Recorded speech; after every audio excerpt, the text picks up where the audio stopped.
The Winter War is only 1 week old, and Finland's defeat appears mathematically inevitable. The Soviet 139th Rifle Division has taken Tolvajärvi and is pushing west. If they break through here, they can swing south into the rear of Finland's main defenses. Marshal Mannerheim reorganizes command in the critical sector and appoints Colonel Paavo Talvela to take charge of the operations. Talvela's mission is clear: stop the retreat and seize the initiative in the area called Tolvajärvi. The terrain of Tolvajärvi is a tactical trap, dense forest broken by lakes and narrow passages.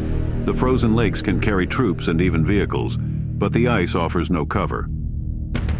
To execute the plan, Talvela is reinforced with fresh units from Mannerheim's reserves.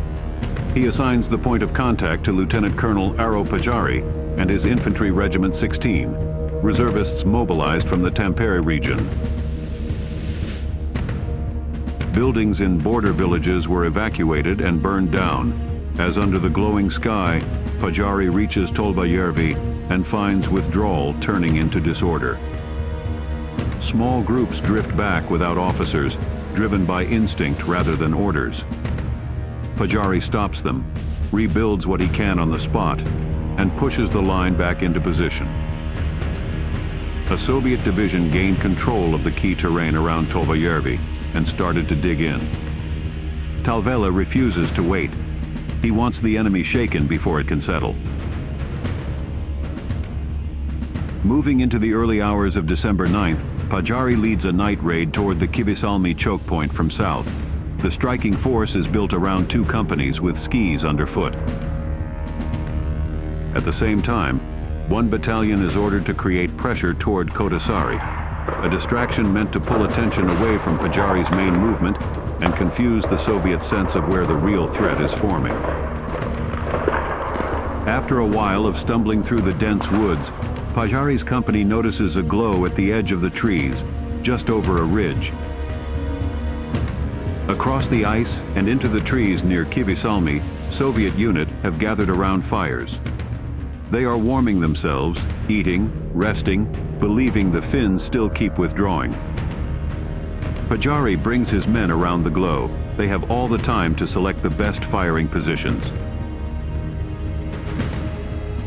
Tulta! A sudden, concentrated storm of rifle and submachine gun fire crashes into the camp at point-blank range. In 4 minutes, the position is shattered. As Soviet reinforcements begin to arrive from the road, the Finns fade back into the night, and behind them in the darkness, Soviet units begin firing wildly, unable to understand where the attack came from or where it went. December 9th and 10th are quieter, marked by reconnaissance and the steady work of digging into frozen ground.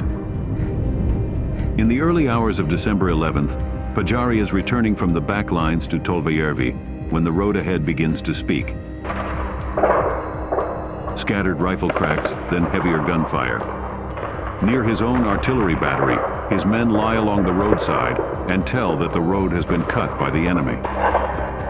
A Soviet unit has slipped around the northern flank into the Finnish rear, hitting supply wagons and support troops, where medics and field kitchen men are forced to run for their lives.